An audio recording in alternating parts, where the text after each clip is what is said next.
Hello and welcome to the newest episode from the Team Improve Fitness podcast. And today I have a special guest from Australia, Darian Bates. Hello, Darian. How are you? I'm good, thank you. I feel like when everyone says I'm from Australia, I should be like, "G'day, mate." Like good Aussie introduction. Are you from Australia or do you live there I'm now? from Australia. A lot of people think that I'm from somewhere else because my name's weird, but I'm from Australia. Okay, and the people call you Darian or do you have another name, Not nickname? many people pronounce Darian right, so I just go with Daz. Because I'm from Australia, a lot of people just assume it's Darren. So, because Darren's like a typical Aussie name. Um, but so I usually just introduce myself as Daz. Des. Okay, I will say Des. Yeah. That's cool. So I think I'm sure a lot of people don't know you that listen now to this podcast because our podcast is really based in German and we have a lot of female listeners, a lot of competitors. And today we want to speak about a topic that is really not so easy to speak about because I will say like it is a lot of coaches too and athletes, they don't want to speak about this, about PEDs, using PEDs for females. And before we start with this, I'm really excited. Maybe you can introduce yourself and just tell us who you are and what you are doing. Yeah, so my name is Darian Bates, not to be confused with Dorian Yates, but if you do confuse the two, I won't be mad. Um, I am an online coach, and most recently, I've been more known for putting out educational content on female PED use and HRT therapy for females. So, well, hormone replacement therapy for females. I've been coaching pretty much since I can remember. I think I was 15 when I got my first job at a gym, working on the gym floor. And then from there, I was always kind of in person, but wanting to go. I just wanted to learn more than that. Like I wanted to specialize in something. And I just really took to the hormone replacement therapy when I realized that I had hypogonadism. And then from there, I started my own HRT journey, and curiosity kind of led me into the space that I am now.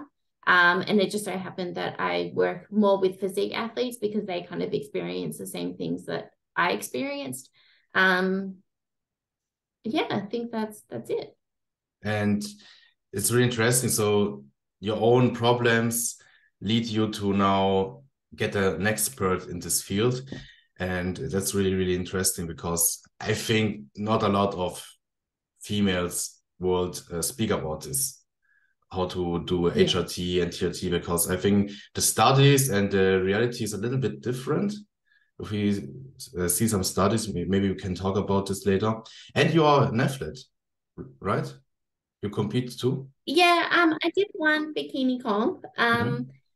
I don't know. I'm not so much in love with being on stage as what I am with just like making progress in my physique.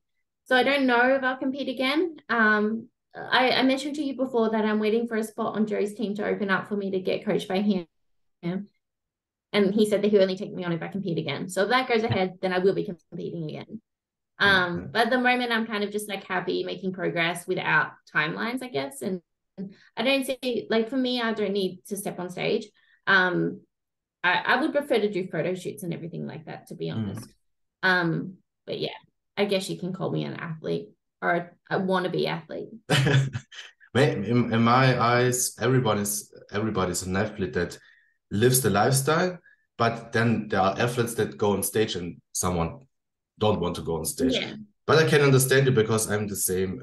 I was on stage in March, and just 2 weeks after the Birmingham seminar. Oh, yeah. Yeah, and That's maybe why I'm I don't recognize you, because you would have been super lean then. yeah, yeah, right. Um, and yeah, now and 10, now 12 kilos heavier. But it's the same for me. I realized I like the process, I like everything around it with training, nutrition, but stepping on stage is not really so. I'm not really like I said, a big fan. I'm not super, super excited like Yeah. other ones. But I think it's cool because you coach other athletes, so it's nice to have this experience Yeah. by And we yourself. can kind of live through their own success. We just like we'll get by. Just if we see them succeed on stage, we're happy. But I think I've always been a tomboy. Like I've never been one to really like get glammed up, put on heels, a bikini, or like, I don't know, even like a dress and get my hair done and everything. So when I did do my competition, I felt really out of place. I felt very insecure about like the way that I looked and everything. Where I was like, I don't like that kind of stuff. I would prefer to be grotty in the gym than up on stage with my hair and makeup done. Yeah, but I can understand this.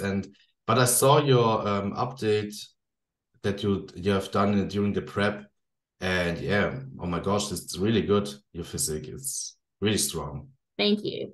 Thank you. I think though, and this isn't just to like kind of bring me down too many notches, but I on social media it's just me, and I feel like I look really good there, but then when I'm in a lineup, I'm much smaller than the other girls.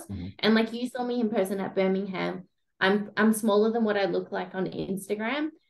So I think like that's something that definitely has to be considered too. Like I've got a lot of size that I need to put on to be competitive in the lineup. And where do you think is your weakest points you should work on your Um, physique? I don't think I necessarily have weak points. I think I just need overall size. So I think like, more delts, more lats, more glutes, more quads. But I think everything's pretty proportionate. I just need more of it. Says every bodybuilder ever. Yeah, but that's good. It's the same proportions, Yeah. just more from everything. And that's so important when Yeah. you doing bikini, because bikini is not bodybuilding. The bodybuilders, they just need to be as hard as possible and big as possible. But in bikini, it's a little bit more the right conditioning, the right proportions, the right style, and it's a little Yeah. it's different than to the other classes. So you need Yeah. an eye for the. And if you saw the protein video that I got pinned on my profile, I felt great. I felt fine. I was still making PBs in the gym and whatnot, but I came in so lean on stage, and I got placed last. Oh So like no. there was girls with cellulite and everything, but the judges were like, we're making a point. That's too lean. She's going last. And I think for me that was just like a bit disheartening because I was like, I thought I looked all right, but obviously I know I missed the bikini criteria. I know I was way too hard. But I love that. Like I love just pushing my body to the limits, and I get a lot of adrenaline out of it. So Yeah, maybe you need to come to Europe to compete, because in some. that's what Joe said. Yeah, that's right. Because Yeah. in Europe, we have some competitions where the girls are looking super, super lean and dry in the bikini. And yeah, it depends which head judge do you have and so on. Because Yeah. if you have a head judge like Becky, she was now in Poland. I was there too with my athletes, and she likes bikini athletes that are really round and full and not too lean. It depends where you're going, which athletes are standing next to you. Yeah, the bikini class is just a little bit different than the other classes. All right, let's dive into it. So I will start with the first question or topic. So let's talk about the PEDs. The biggest misconceptions that you see about PD use for females. I think the biggest misconceptions, I think there's a few. I think like one of the biggest, the harmful ones is that a lot of coaches see females as mini males, and they kind of like put them on a similar cycle for the similar duration as males.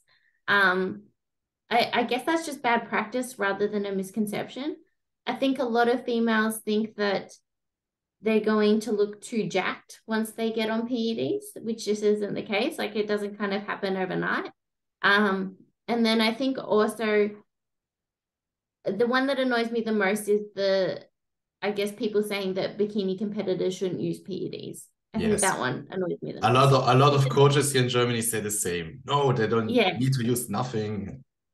Especially the ones that say it and then they've got all their clients on it. but it's like where the caliber of physique is at the moment to meet the class criteria and the kind of standard that we're seeing on the Olympia stage, undoubtedly you have to be enhanced. Maybe years ago, like we've seen Erin Stern, she won the Olympia 3 times, like as a figure competitor, but she can't compete in figure anymore because the class criteria has gone harder and harder and harder and bigger and bigger and bigger. And she can't even place in the top lineup for bikini anymore. And that kind of like, it just shows you that like, unless you're a genetic freak, you aren't going to be able to make the Olympia stage without using some kind of performance enhancing drugs. And if you're looking at being this seasonal competitor who competes year in and year out, some kind of hormone replacement therapy is going to be more beneficial for your overall health and longevity than just competing as a natural your whole career. And that's what the general population. There you do have your outliers who are incredibly resilient individuals who can get away without using any kind of hormone replacement therapy. But for the most part, I think that's the thing that annoys me the most is when I put out a piece of content and people are like, bikini competitors shouldn't be using PEDs. And it's like, well, they fucking are. So let's just put out some education about it. And then people, I've even had people say to me, you can't talk about PEDs when you don't look like you use them. And I was like, I'm glad that I don't look like I use them. Like, that's what I'm trying to promote to females, is that there's a way to do it and still look very feminine and not have all these side effects. And now you're blasting me for that. Like, your rationale makes no sense whatsoever. Yeah. That's so funny that you talk about this, that you said a lot of coaches said, oh, they don't used to use PDs and to be successful. And in Germany, a lot of coaches say this, but I know that a lot are using it. And yeah, so that's one of the biggest misconceptions. So how about deciding to use PEDs? Before, let's say a client, someone comes to you and said, I want to use PEDs. Which question should athlete and coach ask?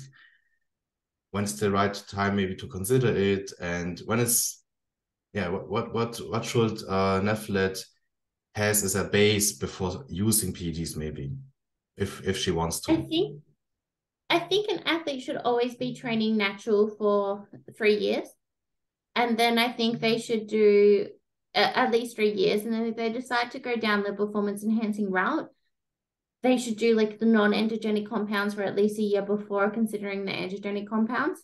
But I think before introducing anything, your coach should be able to tell you what the drug does, what the side effects are, and what's the long-term plan to mitigate any side effects and manage your health. If they can't answer those questions, then don't do it or run. But I think also like your coach doesn't have to know this off the bat. Like if your coach is willing to go and seek other information, like if they go, hey, I'm going to jump on a call with Daz or Valentino and I'm going to find out more information about it, then sure, like that's them doing their due diligence and then getting back to you. But if they kind of just go give you some blanket answer, like, trust me, this is what you need to do kind of thing, then I would run. Yeah, that's a good point that you said. You need 3 years of training to have a base and then start with non-androgenic compounds. So let's talk about these non-androgenic compounds. Maybe for the listeners that don't understand what's androgenic, non-androgenic, what are the different about androgenic, non-androgenic? Yeah. So the non-androgenic compounds are the ones that aren't going to work on the sex hormones. So that means that they're not going to have any kind of effect on your fertility, femininity, or cause any masculine side effects. And your androgenic compounds are going to be the ones that do act on the sex hormones, and they will bring about that virilization side effects if used inappropriately. Do you want me to go and list them? Yeah, of course. Yeah, of course. So the non-androgenic ones, we've got our metformin, our talmosartan, we've got our growth hormone, we've got our fat loss agents, so our clenbuterol, yohimbine, T4, T3. You've got your injectable L-carnitine. What else? I feel like I'm missing a bunch there, but I think I covered most of them. I think. Oh, insulin's another really great one. I'm going to get roasted for that. A lot of people just want to jump on you as soon as you suggest insulin to anyone. But yeah, there are all the non-androgenic pathways that we can utilize to bring about rather appreciable results in a female, and kind of take advantage of all these different pathways to improve recovery rates, to improve performance, to improve nutrient partitioning, and give us a rather great advantage without any of the masculine side effects. And then we have our androgenic compounds. Your androgenic compounds for a female particularly are going to be testosterone, primobolan, masteron, and anavar. NPP can be used in there, but I'm very hesitant against that one just because of the effects that it does have on estrogen, and it does tend to be a little bit more androgenic than the other compounds. Yes, perfect. So there's a lot of compounds, and we see that we have a lot more compounds on the non-androgenic side.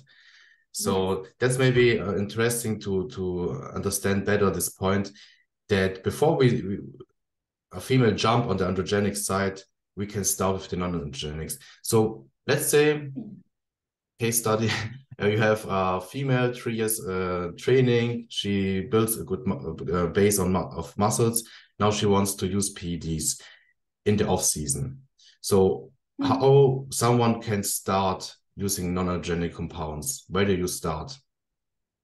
I would usually start with injectable L-carnitine, growth hormone, metformin, and telmisartan, and a combination of those. See, maybe some clenbuterol as well. If this is her first time, I would probably use a little bit of clenbuterol because it does have those mTOR phosphorylation properties.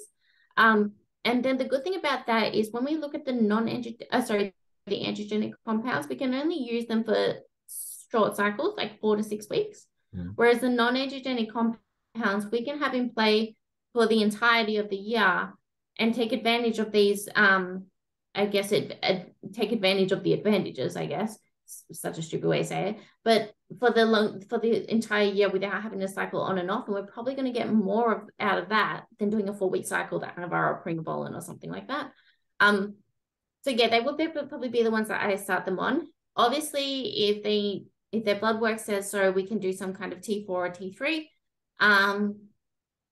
The other ones that you have an option to introduce in a fat loss phase would be the yohimbine, and then the insulin we might use in a growth phase, depending on the blood glucose levels and the level of inflammation that we're experiencing there. Yeah, so I think, yeah, you will get roasted here in Germany, okay? So, because you talk about T3, about insulin. I know, coach. Yeah, so me too, the same. So, for example, insulin. Let's talk about this, because a lot of people are scared from insulin. And what is the reason a female should or can use insulin during an off-season phase? What are the benefits? So the benefits would just be taking some relief off the pancreas and providing a little bit more storage for those carbohydrates and fats. So what we usually see is like when food volume gets really, really high, beyond that of what your body is used to producing or what your pancreas has the capacity to kind of mobilize, then we would use some insulin to, like I said, kind of take some relief off the pancreas.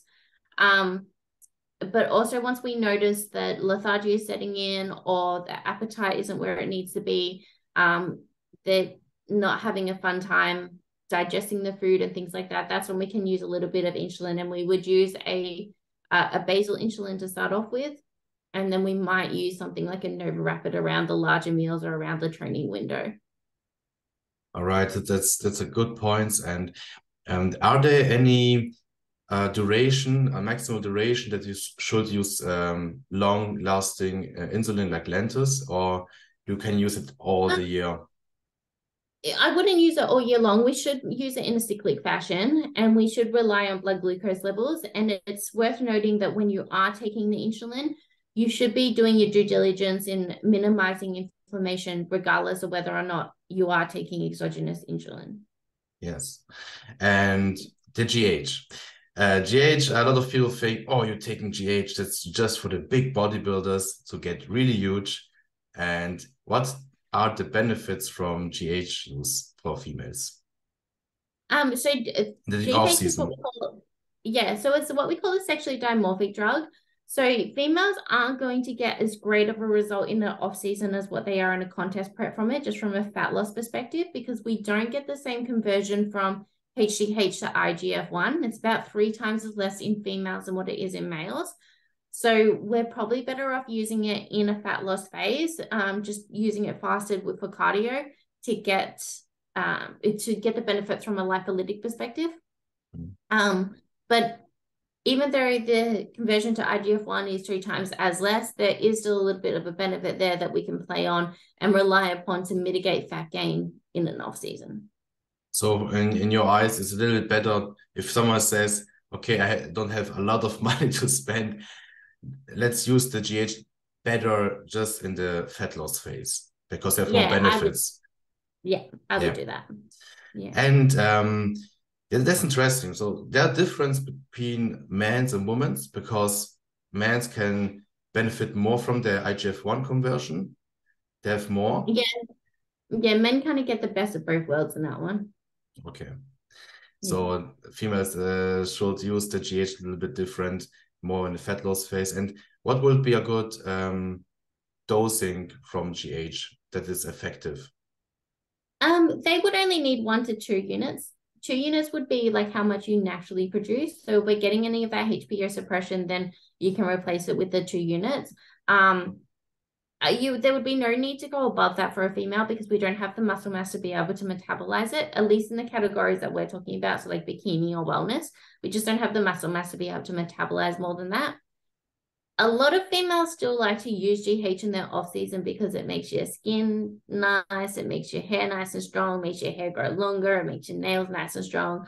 So like if you say that to a female, she's going to want to use it. Sure.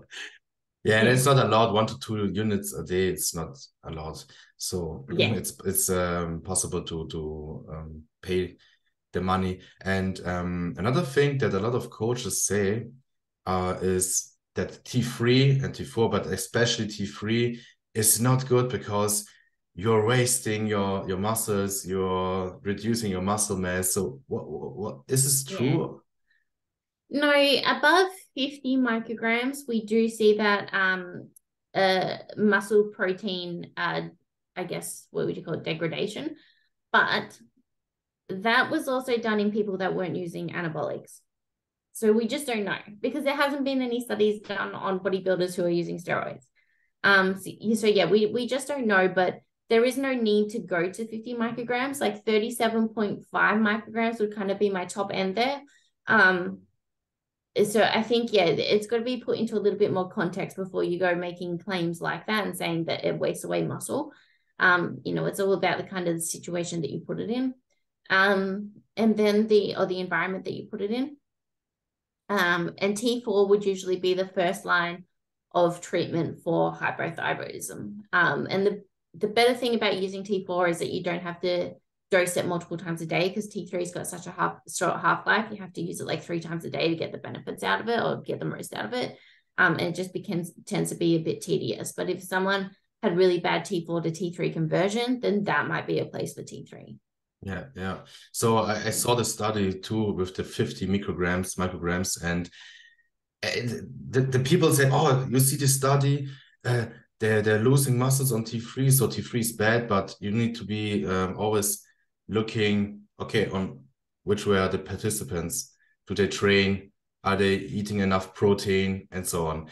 The same thing goes for metformin. A lot of people say metformin it's bad because you shouldn't use it because it wastes muscles. What's the deal with this? It's hard to say.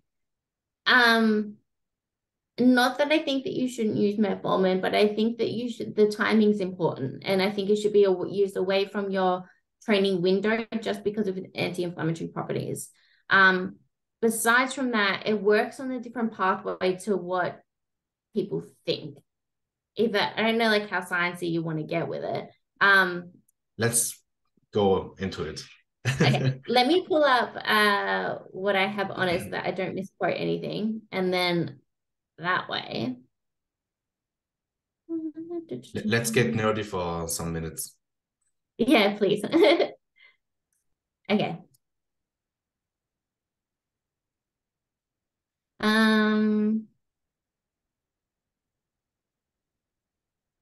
Okay, so yeah, the misconception with metformin is when it comes to the perceived interference with hypertrophy due to this activation on the AMPK. So the AMPK interferes with the ability to activate mTOR. So mTOR is used for muscle protein synthesis. AMPK is used for when we're doing cardio and things like that. And that's why they usually say don't do cardio near your training sessions, because they introduce different pathways and the AMPK can interfere with mTOR. Yeah, so mTOR is involved in the regulation of skeletal muscle mass. However, none of the subunits involved in the process of that are activated by metformin. So the AMPK subunits aren't activated by metformin. People just think that because I don't know. I don't know why people think that, but obviously they do. It's just a misconception. But because it is, like I said, because it is such a strong antioxidant, it may interfere with the oxidative stress needed to elicit hypertrophy, and dosages and timing of the metformin should be of high consideration. That's a really good point. It's the same thing like the antioxidants, using too much before or right after training. That's not good. It's not recommended. And the same goes for metformin. So just leave more hours in between and you're fine. Yeah. Yeah. Yeah. If you train in the morning, take it at night. If you train at night, take it in the morning. What would be the best time to use T4 and T3? In the morning. In the morning. In the morning, Yeah. right? So yes. So we talk about this non-androgenic compounds, and you said before clenbuterol, in the off season. So people would say, why? It's a fat burner. We just use it for the competitions. Why clen? So what are the benefits? It does have that mTOR that I was just saying is needed for protein synthesis. It does have mTOR phosphorylation properties. So that's why we would tend to use it in an off season for a female. Obviously, males can get away with using better stuff, I guess is a way to term it, that they don't generally need to use it. And the longer the clenbuterol is in, the better it works. So essentially, it would just allow us to gain more muscle mass, mitigate fat gain, and in a deficit will allow us to maintain more muscle mass. Yes. So in my opinion, Clen is really is one of the best drugs, because with the time you have more benefits using it for longer durations. Because that's maybe a misconception too, that a lot of people say, yeah, don't use Clen for more than 4 weeks and then you take it or you go off, because it loses benefits for fat burning and your receptors are full. So is this true, or can we use Clen for several months on end?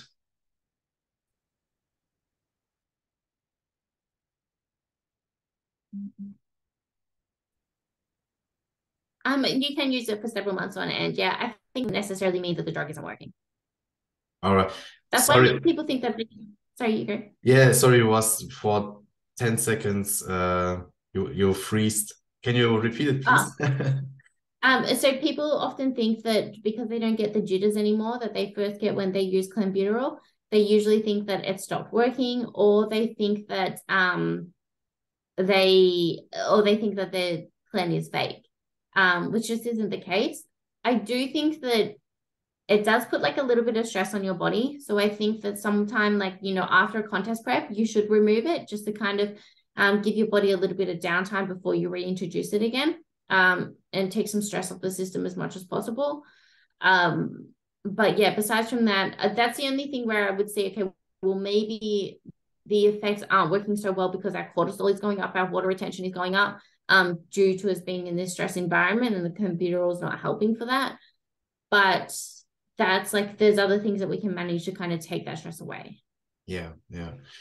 That's good that we talk about that, because a lot of people still think you should use Clen just for some weeks. Okay, so now speak about the good stuff, about the androgenic compounds. What will be the first androgenic to use when you say, okay, the effort is on the limit, we have done everything. Now we want to push to the next level. What are maybe the first androgen to use? Primobolan would be my go-to. And for the first year's exposure, I would only use the androgenics in an off-season. I wouldn't use them in a prep scenario because we're pairing that with HPA suppression that they're going to experience from that low caloric deficit. So yeah, but primobolan would be my first go-to. The problem with primobolan is it's often faked. And then in which case I'd go for Masteron. And then after that, I'd go for something like an Anavar. But I don't really favor Anavar in an off-season. I only really like to use Anavar in the later stages of a prep. So sort of like maybe the last couple of weeks when training performance is taking a hit and they need that little bit extra to get them through their sessions. But besides from that, they would be my 3 go-tos. Sorry, I should say though, testosterone would usually be the first base that we start with. Yeah, I should say that. But so it's kind of hard because it is case dependent. But let's just say that we've got someone with perfect blood work and a testosterone's in a really good range where we want it to be. The question is, do you still start with testosterone? Probably not if they're in their off season. So that first year, then if their testosterone's good, I would probably just go for the primobolan. But if they were doing it in a prep, then I would probably start with testosterone because we know that their endogenous testosterone is going to go down anyway. If their but then obviously if we did blood work and their testosterone was low, then that would be the first starting point for a female competitor. Yes, that's a good point, because I had now a client and she used TRT during the prep. Then we get off from the testosterone. I think she was using 3 milligrams, something like that, a week. And then during the off season, we take again blood work, and we saw she's on the upper end of the range for testosterone. So I told her, okay, we don't use now testosterone because you are fine. And maybe in the prep, it's the right time for her. But I don't know your experience, but a lot of female competitors, especially, they have suppressed sexual hormones. So I see a lot of females, they come maybe from another coach, and then I check the blood work and say, oh, you have low estrogen, low testosterone. So we try first to get them to a normal range without using testosterone. But if it's not working after months and months, then I consider to use it. And what is your experience? A lot of female competitors, do they have problems with this? Yeah, I think like once you know what you're looking for too, you're like, wow, okay, like it's popping up a lot more than what I thought it would. But like you said, like we have a lot of people who come from other coaches, and we know that a lot of coaches are using Anavar with females, and Anavar does bring down your endogenous testosterone. So usually when I have a consult with someone, they're like, yeah, my previous cycle was Anavar, get blood work done. I'm like, yep, testosterone's low. You see this all the time. I saw an Olympian blood work. She sent it to me 3 months out from the Olympia. And I saw it and said, okay, yeah, you're using this and this. Because I saw it, her testosterone was super low and estrogen was crashed. And what are the problems with this when we have crashed testosterone estrogens? So when our ovaries are malfunctioning, so that would be sometime like during menopause, or when we're experiencing HPA suppression, which is like in a contest prep, our estrogen largely comes from the aromatization of testosterone because our ovaries are no longer producing estrogen. So that's the basis of starting with testosterone. And it's bioidentical, and we can test serum labs. So that way, like, and we've got long-term data on it. After that, if we notice that after an extended period of time, but the estrogen and progesterone levels still aren't improving, then that's when we can maybe resort to introducing some kind of estrogen and progesterone, whether or not that be in a cyclical fashion or a monophasic fashion, just depending on the individual and their and bioidentificality. But the importance also too of like, and this is why I preach not to use an AI in females, is like your estrogen is going to mitigate any kind of water retention that you're experiencing. It's going to limit fat retention around the stomach. It's going to increase muscle mass. It's going to improve nutrient partitioning. It's going to help prevent against any not estrogen related cancers, but it's going to help prevent osteoporosis in the long run. So I don't understand why they think that towards the end of a prep, when someone's HPA suppression is so down-regulated that they would be experiencing high estrogen, and then they chuck in an AI to limit any water retention and just shut down the estrogen even further. So yeah, that's my little rant on that one. But yeah, why is estrogen and testosterone important? It's more for health reasons, but also for your end look. Like if you're wanting to bring your best look to stage, we don't want to completely get rid of estrogen. It's a so big problem that a lot of, especially man coaches, they're using anti-estrogens for females, and I don't understand, because a lot of the female competitors, they have low estrogen during the prep, and then you use anti-estrogen too. It's mind-blowing that they use it, but yeah, that's a big problem. So keeping that in a good range, it's good for the health. That's the most important thing. So we use it not to increase a lot of muscle mass, like the people think, but to be more healthier. And what will be a good range for testosterone? Not the milligrams, but on the blood work, where we should be around. What would be good? For female athletes, I like to see them sitting between 50 and 75 nanograms per deciliter. If they're in a we can kind of push that up. So if they're not wanting to use other androgens, we can push that up all the way up to 100 and use that as like our 4-week little blast, and then go back down to that 50 to 75 range. And that's a really safe way to do it as well, to mitigate any kind of virilization side effects. But obviously you don't want to be sitting any higher than that for extended periods of time. What would be a good time to stay above or around 100? So those super physiological ranges, we don't want to exposing females for their first year. We don't want to expose them to it for more than 4 to 6 weeks, and maybe twice a year.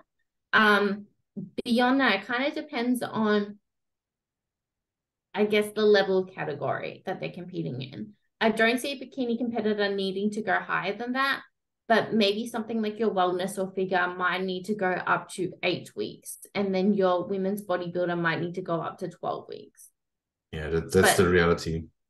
Yeah, but knowing that they will experience virilization side effects at those ranges.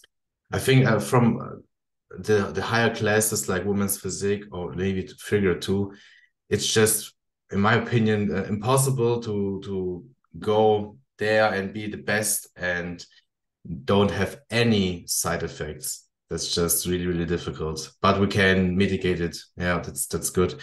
So what would be a dosing range for using testosterone for female? We would start at 3 to 4 milligrams a week. And that is a week, not a day. So 3 to 4 milligrams a week. And you would test your blood work after 4 to 6 weeks. And obviously you want to see it going up from where it was previously. And then you would just titrate up 1 milligram at a time if you needed to go up. But if you find that 4 milligrams a week is all that you need to use, then you just stay at that the entirety of your competitive career until you decide that you want to go off. So let's say someone stops now competing and say, okay, I go off with the TRT. I don't use any testosterone. Are there any problems, any complications for this athlete? I think the biggest thing that we need to consider is time. It's going to take time for them to get their pituitary glands working again the way that we want them to work. So you just sort of have to, and then you have to assess their lifestyle as well. Like they have to drop down training volume. They have to eat in a surplus. They have to get their body functioning as best it can. And for female, that usually means sitting at a higher body fat percentage than what competitors are comfortable sitting at. And then we can consider kind of getting rid of the testosterone. But yeah, it's a bit of a process, but there's no reason why they wouldn't be able to restore their natural production again. I feel like someone like me who has hypergonadalism, I probably wouldn't. But for a female athlete where we're just using it to bring her up to physiological ranges, I do think that we could get it back quite reasonably. Okay, that's good to know, because yeah, it's like for the men's, they're using androgens, and then when they get off, they have some problems sometimes to push their own hormone levels naturally. Okay, what are the biggest risks when using PEDs for females? So PEDs, I mean the androgenic PEDs especially. Yeah. So the most obvious risk is virilization. So things like growth of an Adam's apple, androgenic alopecia, which is just your hair falling out, androgenic related acne, enhancement of the jawline, unwanted hair growth, deepening of the voice. I'm not sure if I said that one. And then the least obvious risk, but probably the most detrimental, is the loss of fertility. That's a big one. And you cannot, for example, recover or restore your voice if it's deepened. Yeah. And that's, I think it's really important. So what we can do to play safe, or the most safe way when using. So a lot of my female athletes who are using androgens, I get them to use a voice tracking app. Every morning they say 3 sentences. Are you drinking Coke? I'm drinking Coke Zero. Okay. In the morning. Pepsi Max, man. So let's start a new debate. I get them to say the 3 same lines every morning, and what we want to monitor is their pitch, and we want to make sure that there's no drop in the tone over a period of time. The other thing that I get them to do is, because a lot of females don't realize that you can have a menstrual bleed but not be ovulating. So I usually get them to test their basal body temperature, whether or not they want to use a thermometer or that, or if they've got a ring. An Aussie girl that lives in the UK now just came out with Femtech, which is like a ring that you can wear and monitors your basal temperature throughout the night. Obviously, we just want to see that increase in temperature throughout your luteal phase, the second half of your cycle. And then the other things that I'll get them to do is just take pictures of their hairline and their jawline in their check-in photos. They don't necessarily have to send it to me, but if they ever get concerned, they can go and look at those pictures and make sure that they haven't noticed any changes in those. Interesting. So every day you take the voices with the app. Yeah, like when they're in those super physiological ranges. So you're thinking of like a 4 to 6 week period. It's not like they have to do it for the entire year. Yeah, I use it once a week, but that's a good point. Maybe I should use it more than once a week. Because I use a voice app too for the females that are using androgens.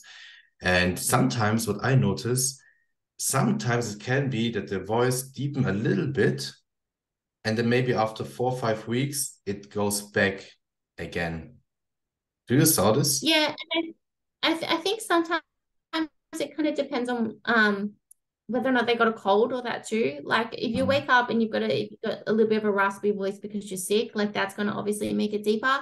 But I wouldn't account for like the acute drops in tone. It would be like the over a long period of time if we see a drop in tone. Yeah. Okay. So we talk about the compounds, but maybe again about primobolan. Why is primobolan now your first choice after using testosterone from the androgen side? Why it's because so in comparison to Masteron, we're not going to have such a manipulation from the estrogen profile, but also it was designed for androgen sensitive females and children in mind. So it doesn't have much of an effect on the androgenic side, but it does have a great anabolic effect. It's injectable as well, so we're not getting that kind of metabolism through the liver or anything like that, which is why I don't generally go for something like an Anavar. Yeah, I know a lot of people use more Anavar here in Germany for the females, because I don't know, maybe it's just easier. You don't need to inject it. You just take a pill, and the people think, oh, okay, it's just a pill, it's just a tablet. But I see the problems with Anavar, that if you're using too much time, I saw it on some athletes, they get problems with the digestion. Yeah. And not only this, the liver is a little bit more intoxicated. Yeah. And when you think about it, like estrogen's metabolized through the liver. So like we do want to make sure that particularly for females, we are taking care of their liver. Right. That's a good point. What would be a dosing range for primobolan if you use it for the first time as a bikini athlete? For the first time, I would probably go 25 milligrams a week for that 4 to 6 week period. I probably wouldn't go above that. But usually what I do is I take their body weight in kilograms and I just half that. Mm-hmm. So if you're looking at like a 60 kilogram bikini competitor, we're probably looking at taking 30 milligrams a week. Yeah, and for some people it sounds not much, 30 milligrams, but it's a lot more than the body is used to androgens. So it's a lot more. Yeah. It's powerful. Yeah. Yes. And when you think about it, like that's 30 milligrams a week, as opposed to like say you're 10 milligrams a day of Anavar. Yeah, Yeah. that's the point. And there's I hear things like using 20 milligrams of Anavar daily for 3 months for a newcomer junior athlete that are a Yeah. beginner, and that's too much. Because I think the problem Yeah. is maybe on your first cycle, you don't experience so much problems, but maybe the second time, the third time, then you have the problems. So they use Yeah. it and then they say, oh, Yeah. it's That's okay. a Yeah. Yeah, that's a really good point. Your androgen load builds up over time. So there will just kind of be like a time when you fill the cup too much and you spill over and get those androgen side effects. I think also, like I'm going to be totally transparent. Like I pushed the limits just unknowingly before I knew as much as what I did now, as far as like using androgens go. And I've made the decision not to use androgens for another 2 years because I don't want to push my androgen load that high. And that's why, like for me, it's like I prefer to take care of my health and look at after my femininity before I look at competing on stage and bringing, a better physique kind of thing. The other thing that you notice is like it might seem like a little bit, but females are androgen sensitive in nature, so we don't metabolize estrogens. Estrogens. We don't metabolize androgens as well as what males do. That's a good point too. Yeah. And for the other compounds, it's maybe the same dosage recommendations because Yeah. Yeah, it'll be the same dosage. So obviously, like if you are just going to go for an Anavar, you would use like 5 milligrams a day, maybe. But yeah, like I said, I just don't see much of a point in Anavar in an off season. And I'm not even sure if you noticed, but we don't really see much of an anabolic effect from Anavar, more so than an aesthetic effect. yeah, that's the point. What I want to say. I just use Enava just maybe the last 7 to 10 days, maybe 2 weeks before Yeah, stepping on that's stage. really good. Yeah, Yeah, because you yeah. see I immediately the like you. effects. You know what you're doing. I learned from good people here. No, but I think it's experience too, because maybe in the past, when I started coaching females years ago, maybe I used another little bit longer duration before I learned, okay, there's primobolan, there's other things that you can use. But yeah, what about you not mentioned Winstrol? Is Winstrol maybe an option instead of Anava, or it's not so good? I wouldn't consider it for female athletes. Yeah. I What's just the think that reason? we've got better drugs to choose from. Ones that are less neurotoxic, ones that don't have such an impact on the androgen receptors, and ones that are better in terms of health. Yeah, that's all good points. Yeah. I know just from the mans that some are using 100 milligram of Winstrol for 8 weeks, and yeah, that's a little bit Yeah. too much. But because they think they get harder using that, but Yeah. for a female, it's not really a good choice. Okay, so let's go to the next topic. You talk about using androgens just maybe 2 times a year for 4 to 6 weeks. So let's say you have an athlete that are in a bigger class like wellness, figure, or women's physique. What would be there the periodization for using androgens for someone that is advanced and let's say you want to go get your pro card and then maybe go and win a pro show, you really are advanced. Yeah, I would still, it kind of depends. It really does depend on like because the longer obviously cycle that we're doing, the less frequently we can do that per year. So I would prefer to do shorter cycles more frequently throughout the year than do a longer cycle just once or twice a year kind of thing. But with females, the greatest consideration comes from duration of use rather than the total amount or type of drug. So that's usually why I go for the 4 to 6 weeks with, 2 to 3 times a year. But for a wellness athlete, we might be pushing that to 8 to 10 weeks. For a figure or physique athlete, we might be pushing that for 10 to 12 weeks. Yeah, that's I think it's realistic because you just need the time to accrue the protein and the muscle mass, and you need just more time. And when is the best time to use androgens for bikini athlete? So let's say off season or in the prep, when is the best time? In an off season, I would definitely say it's I would say it's like in between their massing phase. So like not straight out of the gate, because we don't know that they're actually in a surplus yet, and they're probably still experiencing some fatigue from the deficit. But then we don't want to wait till too late as well, because their nutrient partitioning won't be as great. And we're probably running into like a little fatigue just from like appetite control and things like that as well.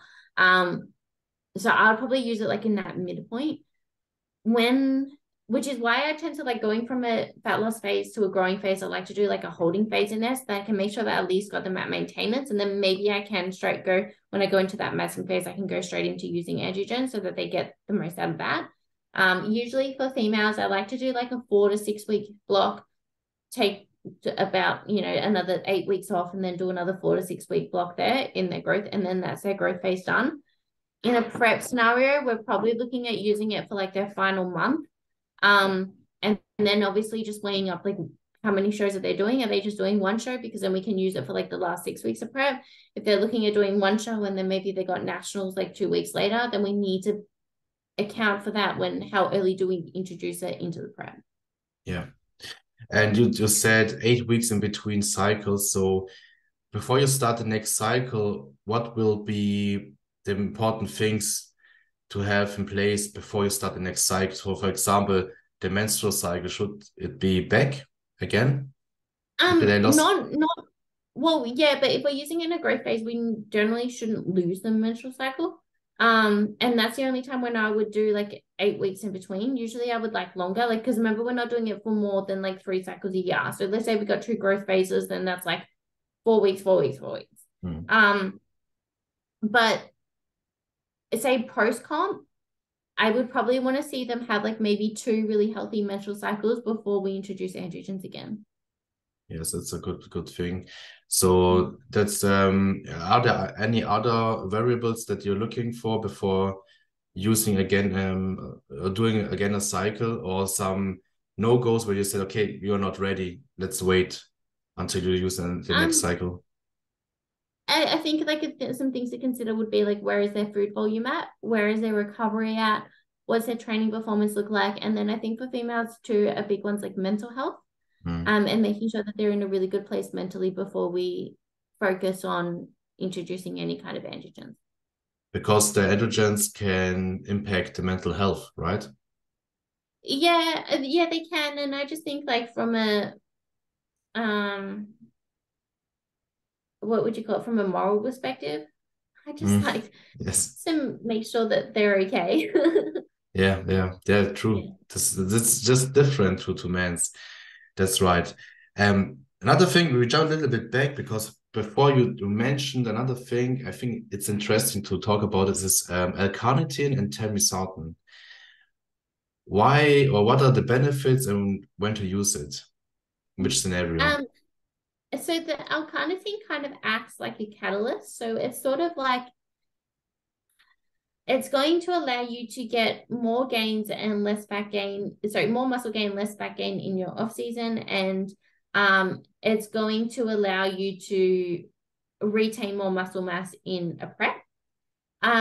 With the telmisartan, that's an angiotensin receptor blocker. So it lowers blood pressure via the RAAS. You'll never have to know that. It's renal protective. It's left ventricular hypertrophy protective. it increases IGF-1, decreases visceral fat, and it increases insulin sensitivity. It's so funny when I talk about telmisartan, a lot of people think, what is that's a blood pressure medicament, med. Yeah. So why use it? But is it true that telmisartan, what I notice is that if you're normal with the blood pressure, nothing happens. You don't get low blood pressure. No, yeah, I haven't noticed that either. I haven't noticed a drop in blood pressure. But I've noticed less water retention in females. Yeah, so that's maybe good to use during the prep too, to have, especially maybe if you use things like GH and other compounds to Yeah. reduce the water retentions. Okay, and then now talking about last topic, the blood work. When do you need? Blood work to monitor? Sorry? What blood work to monitor? Yeah, what blood work and when? When is the right time? How often do you do it with your clients? And which parameters do you want to see? So for a female, we want to do it the week prior to their menstrual bleed, so that we can make sure that we're getting that rise in progesterone. The markers that we want to monitor are your thyroid lab, so your TSH, your free T4, free T3, TPO, and your TGAB antibodies. Hormonal labs, so your estradiol, progesterone, FSH, LH, testosterone, that's total and free testosterone. Then you want to do like other markers like a comprehensive metabolic panel, iron, ferritin, vitamin D, vitamin B12, serum copper, red blood cells, vitamin A, zinc, iodine, folate. I think that's everything. Yeah, the blood lipids. Yeah, and we want to do it like 3 times a year. Or 4 times a year. So I do it like every 3 months for my athletes.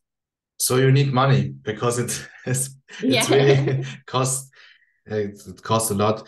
I do it the same. I'm the same values, but yeah, it costs so much. And for some athletes, I just say, okay, we take one big blood work every year, and then if we have some and the hormones in between. yes, Yeah. For just not spending so much money. But our sport is our sport is it costs a lot. It's expensive. So that's a point that you need to know. Are there any big learnings that you learned the last year or big game changers in your life for as a coach or as an athlete? Don't take bodybuilding too seriously. I think it doesn't make anyone money. It costs people a bunch of money. If you're not wanting to make a career out of it, really consider how much you put into it in terms of like sacrificing your health and your time. Wow, that's a good thing, because I don't know how it's in Australia, but here in Europe I see a trend. A lot of athletes, females, men's, they want to compete and then they say, hey, my goal is to go to the Olympia. I want a pro card. I want to be pro. Everyone wants to be pro. Everyone. So if you're not pro, you're not a good athlete. So my favorite is I want to win. I'm like, everyone wants to win. yeah, because you need you need genetics too. We are now talking about PEDs, but it doesn't mean that if you use it the right way and train the right way, you will be a pro soon. I think a lot of people think, that's the difference between a professional athlete and an amateur is they're using something and I don't use it, and they have a special trick and some special mix of compounds. No, they use the same thing like everyone and train and eat. It's just a genetic component at the end. So I think what you said, don't take it too seriously. I would add, don't compare too much with other ones. Yeah. Just look at your own progress. At the end, before I give you some space for your plugs, a fun question. So let's say you are lonely on an island for your whole life, for the rest of your life, and you can just eat 3 items as just 3 foods. What will these three foods be? If I was lonely on an island, probably wouldn't want to be alive for too long. So I would just eat what I wanted to eat. It would probably be like ice cream, cookies, and pizza. Like, like I'm not gonna want to stay alive by myself for too long. If I was looking at longevity and living for as long as I could, then it would probably be, you know, like chicken, vegetables, and water. But fuck that. I'm gonna die anyway. Just you're the first one that answered this question like that. Everyone before said, yeah, I take my cream of rice and then my almond butter and then my whey protein. Like, seriously, who wants to be trapped on an island by themselves? Nobody. Yeah, I probably wouldn't eat. I'd probably say, give me nothing. I'm going for a swim with the sharks. Yeah, yeah. Maybe for 1 month Yeah. would be nice to take off from the whole world, but not Yeah. whole life. And if you No, can choose just 3 exercises for your whole life. that's a good one. Um, it would probably be a hack squat, Mhm. an RDL, some kind of variation of an RDL, and a pull up. Mm. Right, right. Mm. So you work the biggest muscles. And the hack squat on a Cybex for two. Of course, Yeah, the best of one. course, yes, yeah, And the RDL is a good choice too, yeah, because you work your back muscles, your hamstrings, everything. yeah. Perfect. And so for the end, you can plug your services where we can find you. So on Instagram and TikTok, it's at Coach Darian Bates. On Instagram, sorry, not Instagram, and on YouTube, it's at Coach Darian Bates as well. Everything's at Coach Darian Bates. I do offer one-on-one consults as well. So if anyone wants to just jump on the phone for half an hour to kind of go over blood work and the current protocols, then I'm happy to do that too. Right, nice. And I will put everything in the description so that people can contact you. Maybe I Thank will you. contact you too in the future if you have difficult case Yeah, because blood awesome. work is not always easy to analyze. Yeah, So thank you a lot, amazing. Darian, for your Thank you so time, much for having me on. and I wish you a nice evening. Yes, well, you have a great day. Thank you. Have a nice day. Bye bye. Bye.